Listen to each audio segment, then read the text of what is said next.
This upcoming episode, I'm going to be talking about how to do an advanced filter using Yahoo Mail.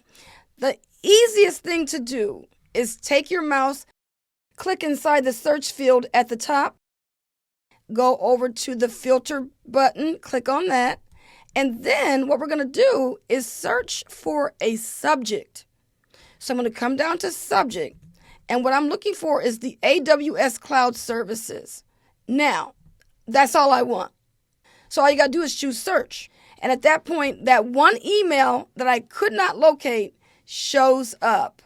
And you're going to notice that the system actually highlights the words AWS Cloud Services because that was your search criteria.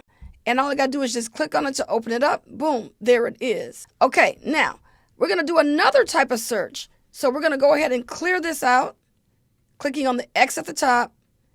But this time, what we want to do, and I'm just going to go to my inbox to clear all that out. I'm going to just go back up to the search box at the top. This time, I want to type in specific words within an email. And the words that I'm looking for is Plaza Hotel, Alexandria. Hit the enter key, and it searches for it, and it finds it. And notice this time it highlights the words Plaza Hotel Alexandria because, again, this is the search criteria that you used for that search. All right, now let's change gears. And this time you might want to choose a date range. So like if it's an email that you get from people all the time and you know it was an email in a specific date range, then all you got to do is click on the drop down arrow. Instead of saying any time, then you can choose, hey, look, this was in the last 7 days. Or last 30 days, or even a custom date range. So if I did a custom date range, click on that, now it gives me a calendar system I can use. So I can say, oh, let me click on the first one. The custom date would be like, oh, it was last year. It was December 1st, maybe through, let's say, December 15th. So now I'm searching between a specific date range instead of just my entire inbox, okay?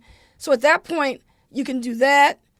And then you could also choose whether it had an attachment. So, like, hey, look, it was between this date range, but it also had an attachment, So then you would just choose search, and then whatever comes back, comes back. I don't have anything that meets that criteria. But if I get rid of the other extra layer of filtering, I can then just go in there and just say, let me just go back in here and do this again and go back to the custom date range. And then I can go here to December 1st, 2025.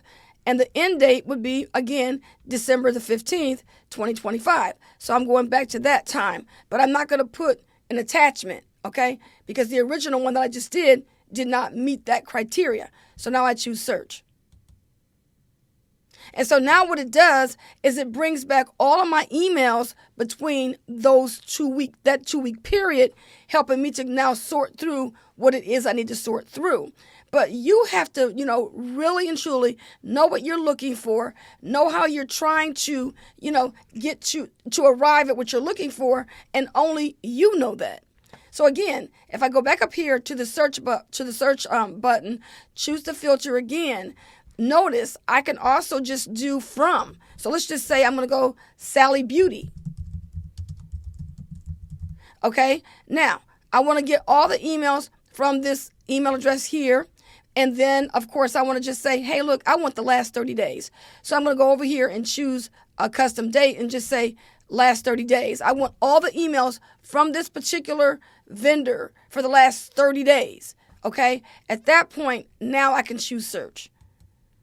And then it'll just bring up all the emails from Sally Beauty from the last 30 days. So you get where this is going? You see how you have to know what you're looking for. You have to understand your search criteria because you know that better than anybody else. But I'm just giving you my platform right now to kind of show you how this works. So I hope this is working for you. I hope I was able to help you understand how this search feature works. I would love to hear your feedback. Please leave your comments below, and I'll see you on the next one.